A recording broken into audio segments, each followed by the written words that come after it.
Good morning, honored guests, ladies and gentlemen.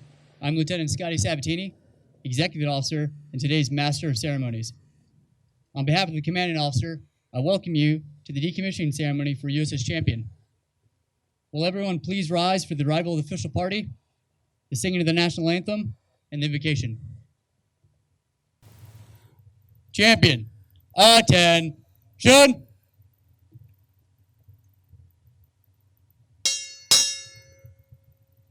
Champion, arriving.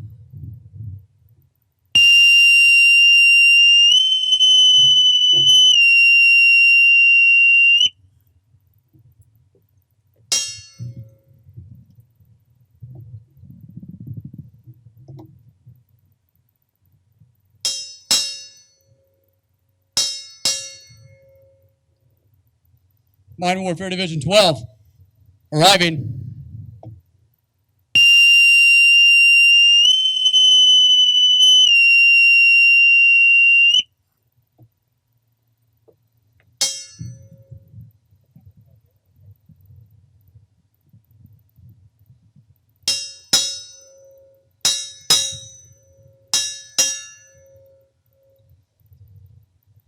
Surface Mine Warfighting Development Center, arriving.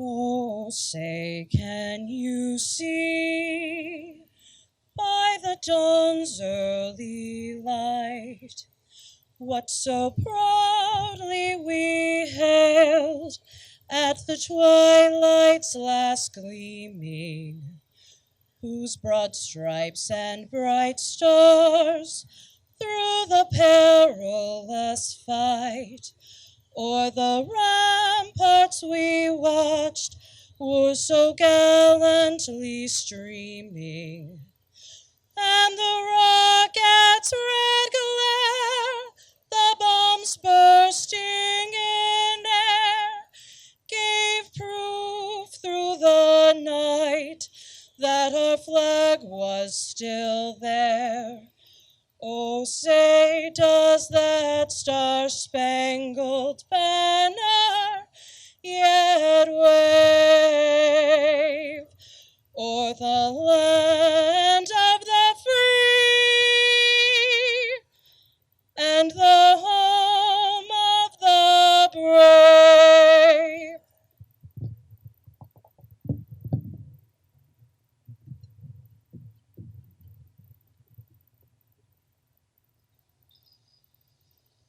Bishop Paul Davis will now offer the invocation.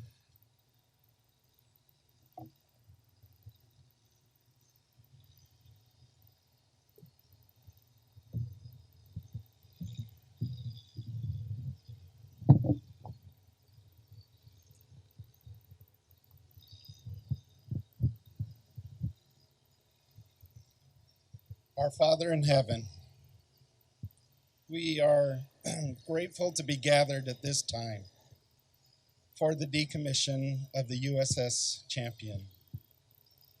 We are grateful, Father, for the opportunity we have to live in this country, for the freedoms that we enjoy. We are grateful for those who serve and protect that we might have these freedoms. Father, we are thankful for the safety that we have had so far in this event. And we ask that Thou will be here and bless this event. We are grateful for the service of those who have served on the USS Champion. We are thankful for their captains who lead and guide. We are thankful for the crew who serve and work and make sure that all functions properly. Father, these blessings we often take for granted, but recognize at this time and feel them in our heart. We ask at this time for Thy blessings upon this event. that all those who participate will do so in a manner pleasing to them in the way that they have prepared. And these things we say and ask in thy holy name. Amen.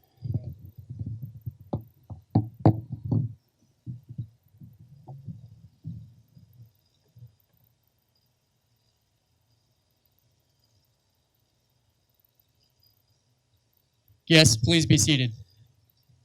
Champion, parade, rest. Standing amongst the current Champion crew members, being joined virtually by Champion's pre-commissioning crew, family and friends all over the world, we're here today in celebration of a time-honored naval tradition of decommissioning a ship from active service. It is my privilege now to introduce the last commanding officer of USS Champion, Lieutenant Commander Matt Yoakley. Thank you, XO. Good morning, Champion crew, Champion family, and friends from afar. I would like to extend a warm welcome to our two guests of honor joining me on the stage this morning. Captain Hank Kim, Commander, Mine Warfare Division 12, and our guest speaker today, Rear Admiral Scott Robertson. Admiral Robertson is no stranger to the service community or mine warfare. A third-generation naval officer, he enlisted in the Navy in 1986, after which then Seaman Robertson took advantage of the Navy's broadened opportunity for officer selection and training, otherwise known as the BOOST program, which earned him a 4-year degree and a commission through the Naval Reserve Officer Training Program. Following his commission, he went on to serve tours on board the USS George Washington, USS Port Royal, USS John C. Stennis, and the USS Gettysburg, as well as command of both the USS Rodney M. Davis and USS Normandy. Rear Admiral Robertson has had a long and distinguished career, culminating in his current assignment as the Commander, Surface Mine Warfighting Development Center. Admiral, thank you for joining us for our ceremony today.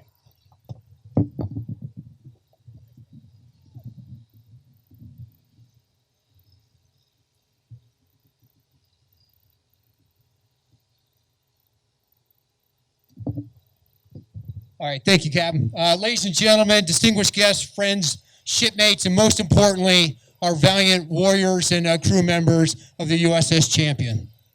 It is an absolute honor and privilege to be able to be part of this ceremony today. And it's great to see our guests that came out to actually participate. Socially distancing obviously is appropriate, but I certainly want to pass a warm welcome to those that are out there watching this ceremony virtually, and it's wonderful to have you all here today. You're certainly in for the full Navy experience here. Not only do you have a great backdrop here with the sailors, you get the full experience here of a busy working port with the grinding in the background, and I think it's a chief petty officer probably yelling at him to try to stop, but we'll forge on. Hey, before I begin, I certainly want to say thank you to the hardworking crew and all the participants that got this ceremony together. These things are never easy. It always takes a lot of additional effort. The ship looks great. The crew looks amazing. And so just thank you for the hard work that goes into it. I certainly want to also say thank you to our leaping frogs, who I think they've pretty much packed up and departed the area. But man, what a dramatic and a moment of daring for them to start this ceremony. Great flair to this decommissioning. Of note, I got to tell you, I'm a little jealous. Having commanded a few ships and a few other shore organizations, even as a cruiser captain at my change of command, I did, and any ceremony I've been part of, I never had the leaping frogs. So I'm not quite sure what strings. It was the XO, actually. Is that you pulled the strings for this? It was mostly Lieutenant Junior Grade Natherson. All right, well done. So what a great addition to this. And also Nichelle, thank you so much. Many of you do not realize that Nichelle is actually a professional singer, and there's probably little doubt in your mind based on that wonderful rendition of our national anthem. So thank you. What a fantastic start. I can tell you the combination of the Leaping Frogs coming in with our national anthem waving proudly behind underneath the jumper, in addition to your rendition. What a fantastic start to this ceremony. So I'd like to show our appreciation for everybody for already starting off this ceremony so well. But before we get to the applause part, you have to recognize there's not many of us here. And so we got to make sure our folks out there virtually know we're showing our appreciation. So I need it wild and loud. So let's show our appreciation for everybody here for the ceremony so far.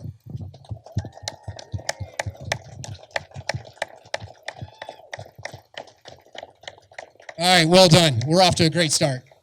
I also want to thank our families that are out there, primarily watching virtually right now, because none of us who have served or currently serving, defending this great nation, could achieve the successes we do or enjoy those successes without the encouragement, support, love, and sacrifice that our families make. In a very significant way, this ceremony is for you as well. Lastly, I certainly want to say thank you to Champion's Commanding Officer, Lieutenant Commander Matt Yoakley, for inviting me to be participant in today's festivities.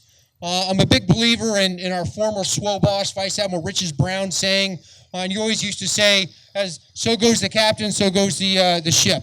And what he refers to there is, the strength and compassion and of leadership of the commanding officer will be resonated by the performance of a crew. And I have no doubt that you've led wonderfully the sailors that stand behind us. Now, to prepare for this prestigious ceremony, and this is actually the first opportunity I've ever had to participate, much less speak at a decommissioning, I spent a lot of time thinking about, what I might say to bid farewell not only to a ship, but an important part of our naval history.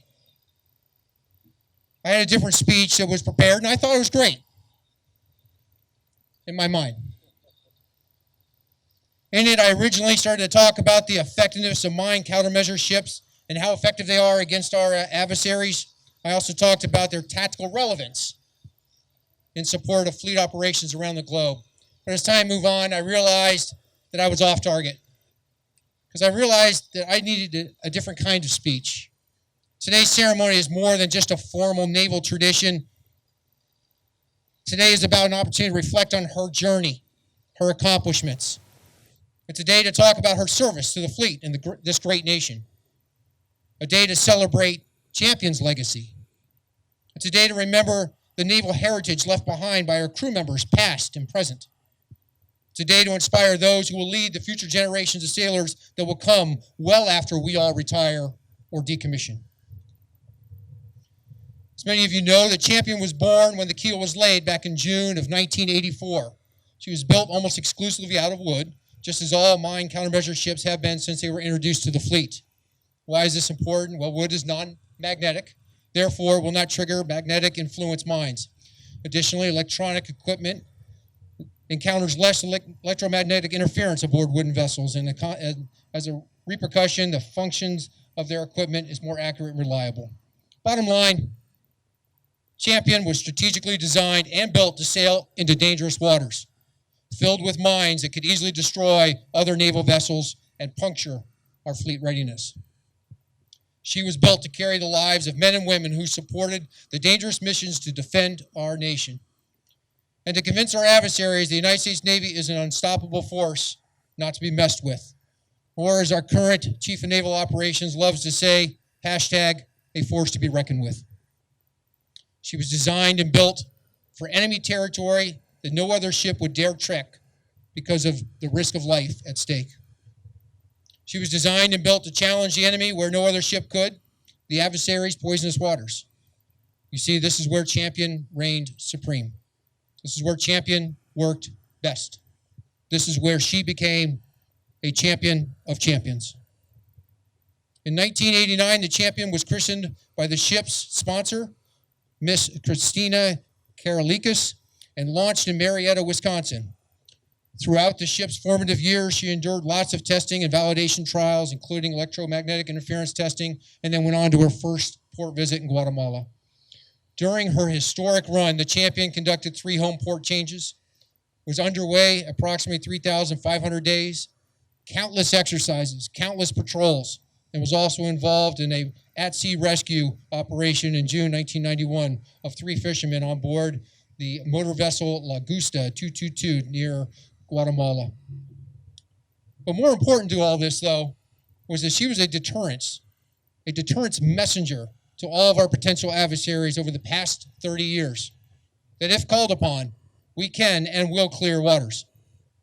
That is what Champion has done. So why do I mention all this? Why are these numbers important?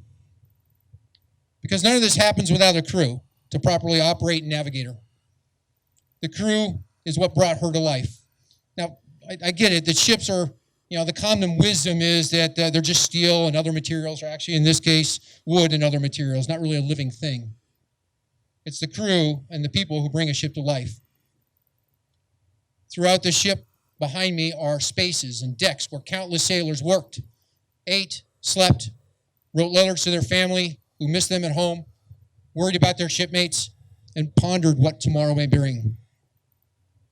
They represented our country, our Navy, even us, at home and abroad. So while Champion is not alive, maybe she is, because she has retained some of the essence of those men and women who have sailed on her, at least I believe. I mean, think about it. What about, for example, the engineers who breathe life into this ship while maintaining the engineering spaces and keep the engines moving? Who, for over 30 years, have worked in harsh heat environments to make her move smoothly through the water? Is there not a hint of them remaining on board? What about the captain who sailed Champion on her maiden voyage shortly after commissioning? Or Lieutenant Commander Yoakley here today. Is there not a part of them embedded into this ship, this war machine? Every sailor who has ever sailed on Champion, from the commissioning crew to the awesome team standing behind me, have left a little something of themselves on Champion. The hundreds, no, actually really thousands of sailors who put their uniform out on every day, tied their boots tight, and manned the watch on board. The diverse crew who came from all walks of life, different backgrounds, all with different reasons and motivations for joining this all-volunteer force. They were all important and all imparted some of that fearless warrior spirit and go-get-'em attitude into the bulkheads and decks that they now walk on. I believe even our family members have left their mark on Champion. Whether it was coming on board for dinner on a duty night, a family day cruise, or waving a banner on the pier upon a return from an extended underway time, the essence of our families, the love and support they show us, is infused into Champion.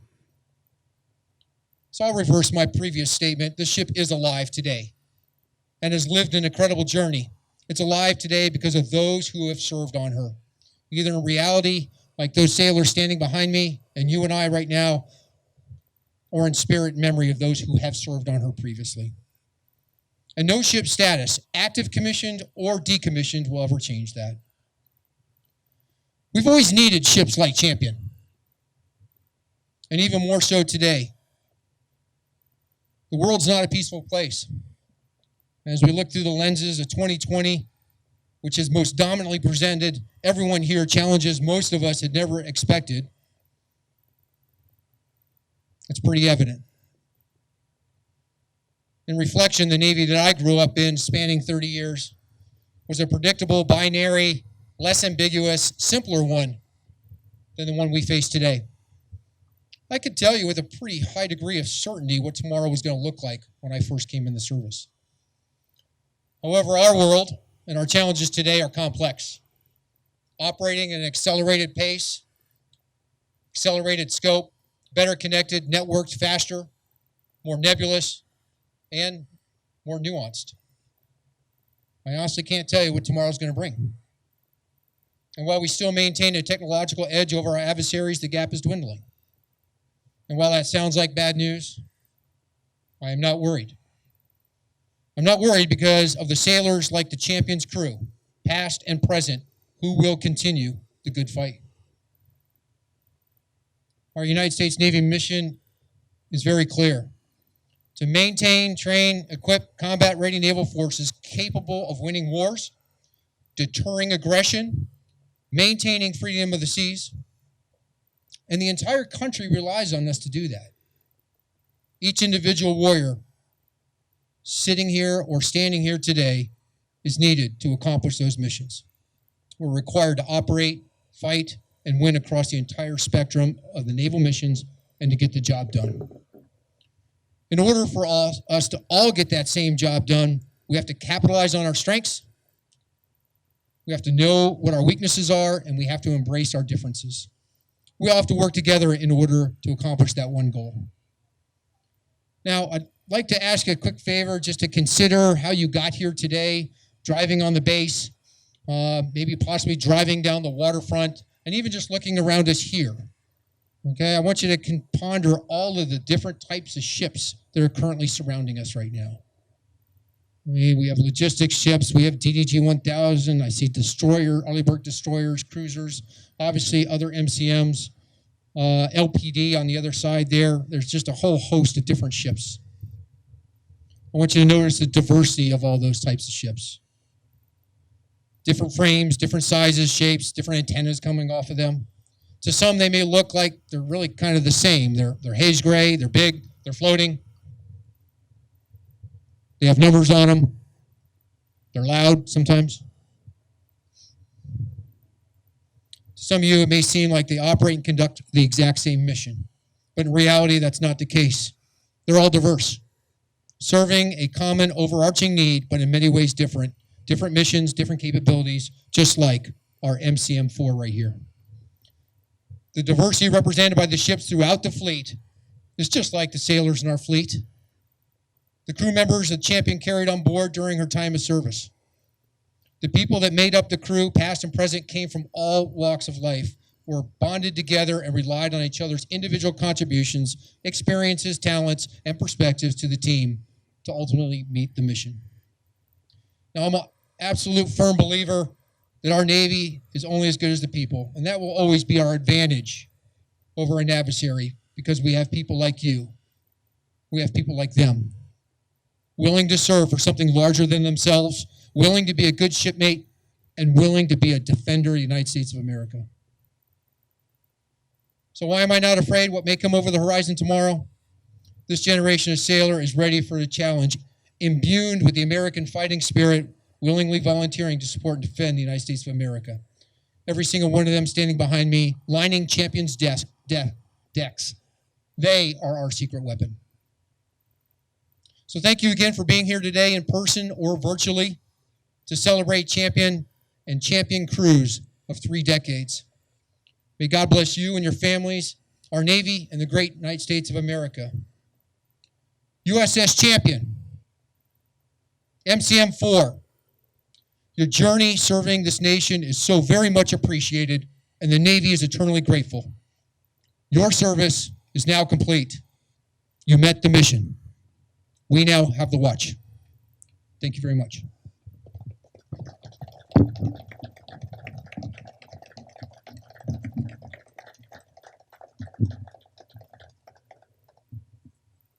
Rear Admiral Robertson will now present Lieutenant Commander Yoakley with his End of Tour Award. Military guests and Champion crew, attention to award. The President of the United States takes pleasure in presenting the Meritorious Service Medal to Lieutenant Commander Matthew T. Yoakley, United States Navy, for service set forth in the following citation. For outstanding meritorious service as Executive Officer and Commanding Officer, USS Champion MCM-4, from May 2017 to August 2020, Lieutenant Commander Yoakley created an exemplary command culture and a top-performing crew that embraced the Navy core values and sound shipboard operational principles. He led Champion through a 20-month, $32 million dry dock selective restricted availability, completed 159 work items. He expertly balanced operational commitments with training and certification requirements, which resulted in an unprecedented 45% early completion of certification requirements prior to basic phase. His efforts resulted in 100% completion of programs being evaluated as effective by the type commander during readiness evaluations. Finally, he directly advanced service mine countermeasure employment by coordinating with Mine Countermeasures Squadron 3, Mine Countermeasures Division 3-1, and the Office of Naval Oceanography to develop and execute Klein Q route surveys in support of maritime homeland defense, a mission never before performed by any 3rd Fleet unit. Lieutenant Commander Yoakley's exceptional professional ability, personal initiative, and loyal dedication to duty reflected great credit upon himself and upheld the highest traditions of the United States Naval Service. For the President, R.A. Brown, Vice Admiral, United States Navy, Commander, Navy Surface Force, U.S. Pacific Fleet.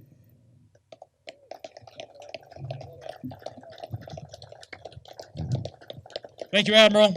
Appreciate, again, your being with us today. Thank you. Champion, parade, rest. Please be seated. Thank you.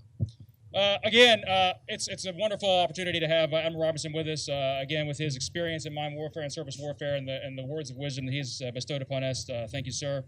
Commodore Kim, I want to thank you again as well for being here today. Though it's well known to the champion crew and those of us in the community, those of you joining us from afar and the guests may not be aware that just a few short months ago, Champion and the other two MCMs here in San Diego transitioned from Mine Countermeasure Squadron 3 to Mine Warfare Division 12. That transition marks the next major milestone in the Navy's transition away from these legacy Avenger MCMs to the future littoral combat ships, who will be tasked with taking the reins of mine warfare for future generations.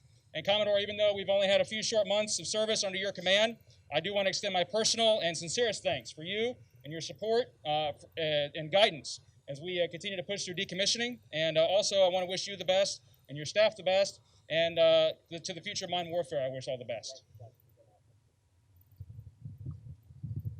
Bishop Davis, I also want to thank you for joining us today and the blessings that you've laid upon this ceremony. I'm sure we all appreciate your warm thoughts as well. There have been a lot of people over the last several years who have contributed not only to Champion's successes, but to our decommissioning here today. And though I can't recognize all of them, I do want to say a few thanks to some of them out there. Specifically, I want to thank the Southwest Regional Maintenance Center leadership team for all they've done as we went through 2-year availability and then through this inactivation CMAV. There's a lot of tremendous work that goes into that behind the scenes. I want to thank Tom Gabehart, Rusty Pomeranke, Phil Johnson, Steve Boomer, Ron Ochoa, and the whole team over there for their continued support of all 3 of these ships. Also want to thank Float Training Group San Diego for their work and supporting us as we began our basic phase last year. Even though we weren't able to finish, they were tremendously helpful in helping this ship to be successful. And so I want to thank them. And then also the Naval Base San Diego leadership for their willingness to support this event and allow us to let the Leapfrogs jump in here onto their parking lot. So thank you. I also want to say thank you to Sam and Sean. I don't know if you're out here in the crowd, but the other 2 MCMCOs, they've both been great friends and confidants throughout the last couple of years. And I know we all have supported each other a lot in a lot of different ways. So thank you to you gentlemen and your crews as well. And to the officers and chiefs of Champion, both those still with us today and those who have already departed the pattern to move on with their careers, thank you as well. Each of you has made an everlasting mark in this crew. And though we were not fortunate enough to once again run lines and kill mines, each of you helped make this command a little bit better. And I thank you. Especially, I want to thank the 2 greatest senior enlisted leaders that I've ever had the pleasure to work with.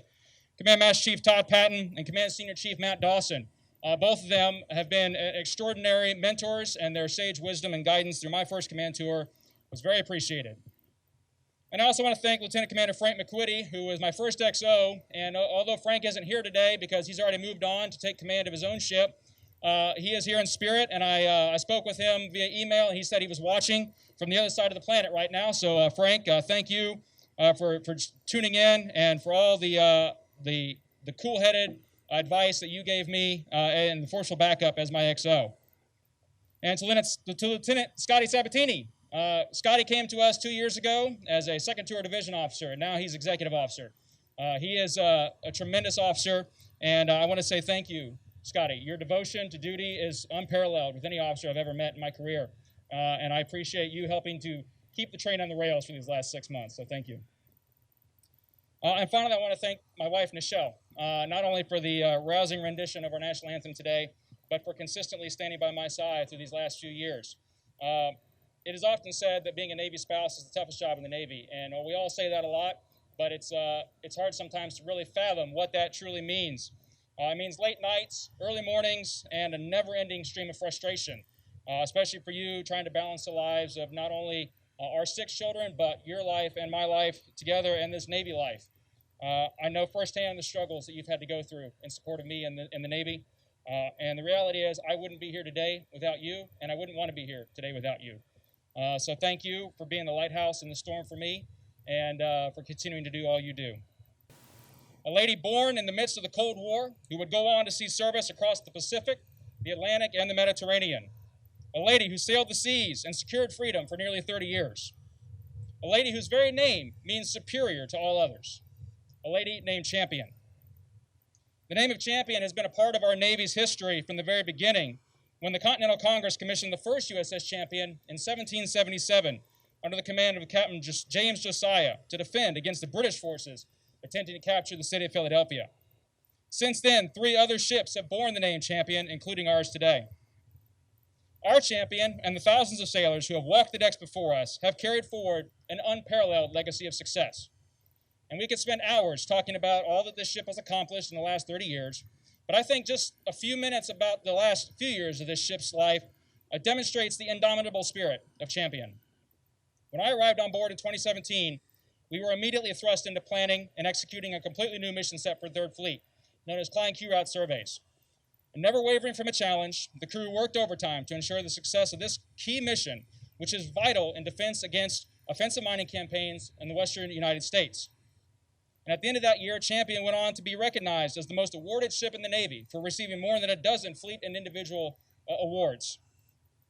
Following that, a nearly 2-year maintenance overhaul and dry docking was set upon the ship to receive numerous upgrades to combat systems and engineering systems, upgrades designed to enhance lethality and make this ship a more warfighting capable unit. And the crew responded in kind by increasing their training, their knowledge, their learning, and working diligently to achieve an unprecedented feat in the early certification of 7 of our 16 warfare areas before we completed our maintenance overhaul period. Never in my career have I enjoyed watching a crew band together as this one did, to work hand in hand, to support one another, to see the ship once again prepare for life at sea. Little did we know, however, that Champion would never again sail the seas. 2 catastrophic and unimaginable events, the explosion of our port oil distribution box and a main machinery room fire, would ultimately put the proverbial nail in the coffin for the ship. But I don't speak of these events with a tone of sadness or disappointment. I speak of them in the context of the legacy I was just mentioning. While unforeseen and tragic, these events highlighted the professionalism, the training, the knowledge, the capabilities that this crew brings to the service community. If you'll indulge me for a second, I'm going to read a few short sentences, which are an excerpt from the Safety Investigation Board findings on the main machinery room fire, and I think they best sum up what I'm talking about. The Champion fire appears to be a classic example of the Swiss cheese model, where a number of individually inconsequential conditions and situations combine to result in a catastrophe. There is no evidence, however, to suggest any sort of noncompliance led to the fire. In fact, it appears the crew was adhering to all applicable policies and procedures. Under the circumstances, the crew demonstrated sound judgment and made excellent decisions based on the information available to them. The decision to call the Federal Fire Department immediately upon detection of the fire resulted in a prompt response which prevented the damage from being worse. Furthermore, the difficult decision by the command duty officer and the engineering duty officer to evacuate the ship was sound, limiting exposure to personnel and smoke and fire. Other individual acts of courage were also evident throughout the mishap. Several members of the crew placed themselves in harm's way in support of firefighting efforts. And while doing so is what we expect of our sailors, that expectation does not lessen the fact that they demonstrated this courage under dangerous circumstances. No one panicked. No one fled their post. This is the legacy of Champion, and the legacy that our sailors proudly carry with them. Demonstrating courage under fire, they saved their ship, and they saved the lives of their shipmates when they were called upon. This event took place over Thanksgiving holiday when most of the crew was off the ship. And those that were able to, as soon as they got the call, immediately left their homes that holiday and came back here to the ship to fight the fire and save the ship. They selflessly stepped forward, pulling on all they knew to stop both of these events from becoming true tragedies. I pray that no captain need ever find out firsthand what it truly means to lead their crew through events such as these. But I will never be more proud to say I was part of this crew, this time and place, serving alongside the finest sailors our Navy has to offer. The remarkable service of this ship and her crew has culminated now in an age when great power competition has returned to the world's oceans and uncertainty looms over the horizon. And though our ship may never sail the seas again, I remain confident that the foundations of success laid in each sailor on this ship will be carried forward to the next generation of mine warfare ships, and that our nation's Navy will continue to secure freedom of the seas for generations to come. As the old proverb states, all good things must come to an end. And as such, we now stand witness to the end of a great ship, a ship whose legacy will live on in the memories of those who have come before us and of the stories that will be told of the adventures of those who were lucky enough to serve in the home of iron men in wooden ships. XO, is the ship ready for decommissioning? Captain, all spaces are secure about the decks. The running lights have been extinguished. The cannonballs have been removed, and the cannon has been spiked. The shafts have been locked. All valves closed, and the sea chest secured.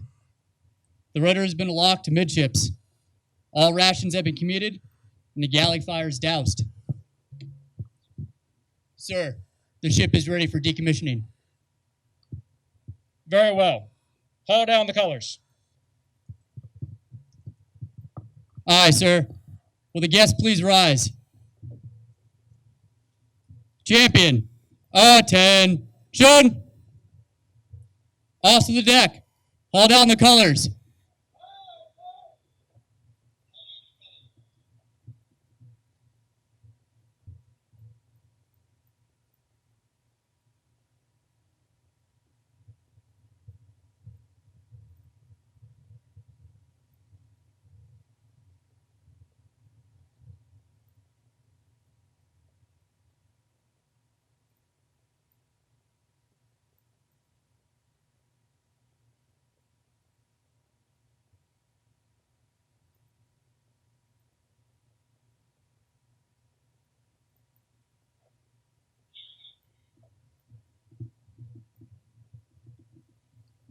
Yes, please be seated. Champion, parade, rest. An ensign is the name given to an American flag, which is flown on every commissioned warship. The United Nations Law of Sea Convention, treaties, and customary international law lay down 3 criteria for a vessel to be considered a warship. First, it must be commanded by a commissioned officer. Traditionally, the officer had to be in physical possession of his commissioning document. Later, this was superseded by the requirement that his name appear in a published register of such officers, and this is signified by the flying of a commissioning pennant. Second, the crew must be under military discipline. This specifically rules out merchant ships commanded by reserve officers with a crew of civilian mariners, as they typically do not have armament and would be unable to defend themselves during attack at sea. And third, it must bear the distinguishing marks of warships of its nationality. In the United States Navy, these distinguishing marks are the commissioning pennant of an officer eligible to command at sea and an ensign. Rear Admiral Robertson is being presented with the last jack to be flown from Champion's bow stem.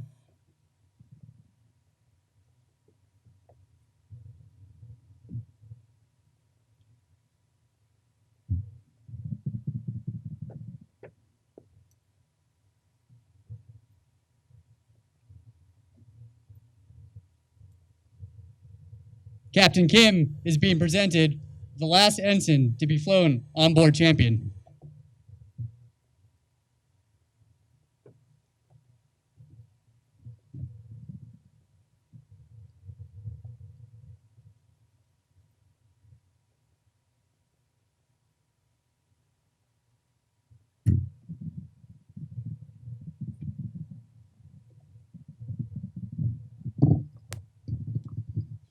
XO, haul down the pennant, secure the watch, and disembark the crew for the final time. Aye, sir. Quartermaster, haul down the commissioning pennant. Also the deck, secure the watch. Champion, attention. Right face. Post.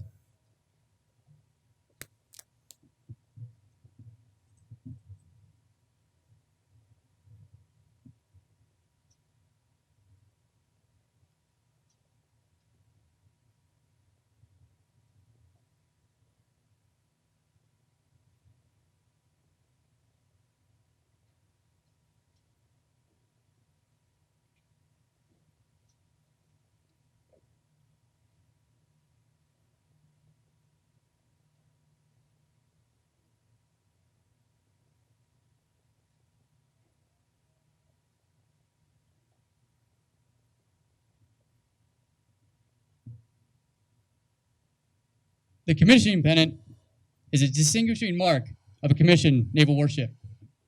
A commissioning pennant is a long streamer and some version of the national colors of the Navy that flies it. The American pennant is blue at the hoist, bearing 7 white stars. The rest of the pennant consists of single longitudinal stripes of red and white. The pennant is flown at all times as long as the ship is in commissioned status.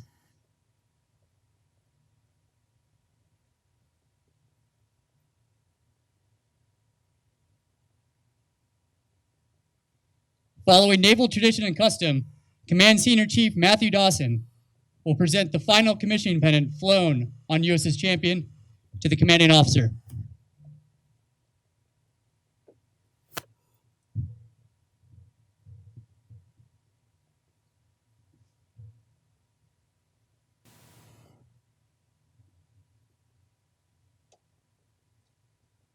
Captain, pennant has been hauled down. Once it's secured, crew disembark. Farewell.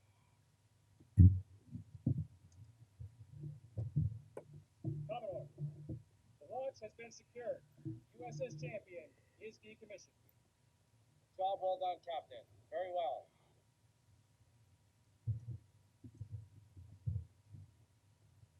Ladies and gentlemen, please rise for the benediction and remain standing for the departure of the official party.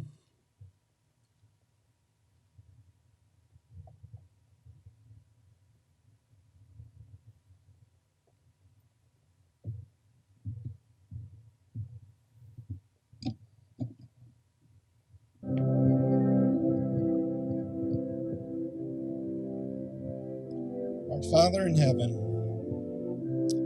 we are grateful that we have been able to be part of this today.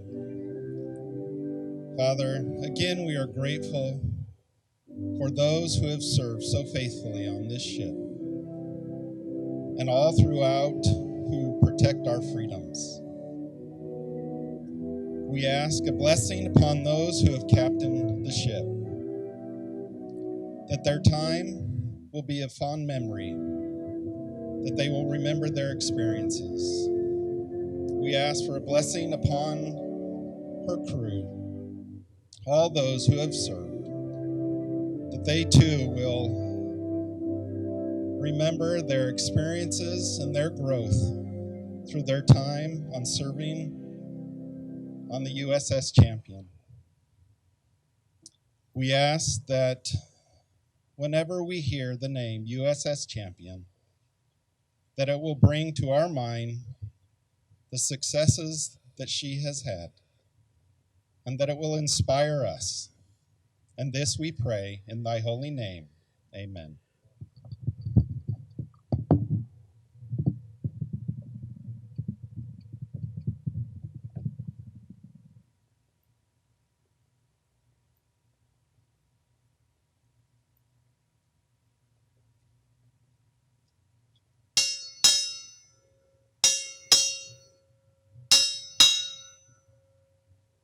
Service, Mine Warfighting Development Center. Departing.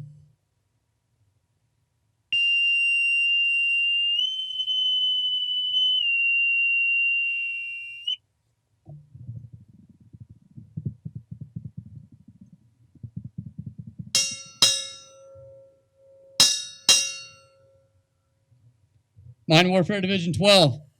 Departing.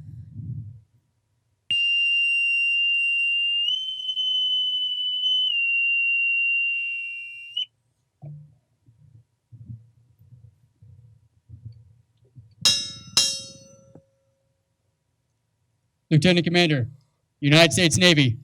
Departing.